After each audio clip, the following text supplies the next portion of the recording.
One of the things I like to consider when you're thinking about starting a classroom is trying to find out from others that work with the students what the communication level will be of the students. So it might be hard to know exactly what the communication levels are, but just try to gather some type of idea so that you know how to prepare your materials.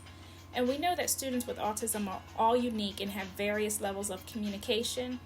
And so here are some of the terms you might hear people discuss when they're talking about communication styles.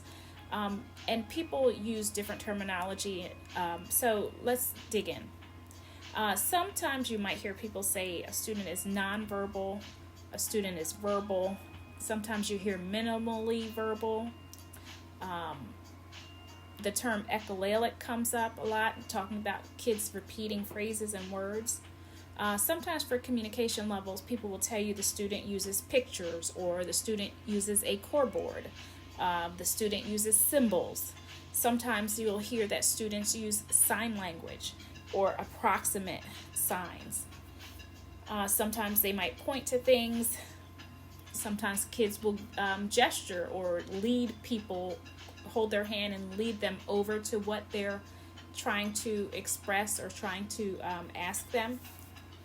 You may hear the term assistive technology, which means they use some type of technology to help them with communicating.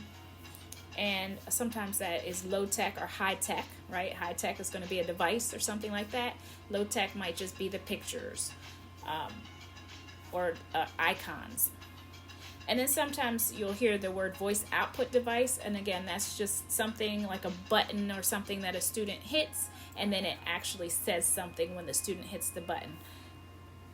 And otherwise, kids can also communicate in other ways. So it would just be important to ask those questions either in an interview if you're new to this and just starting out, or once you get the job, ask the teacher who is working there, or ask the administrators what you can expect related to communication. And all it really does is just gives you an idea of how to prepare some of your materials and how to prepare yourself for teaching.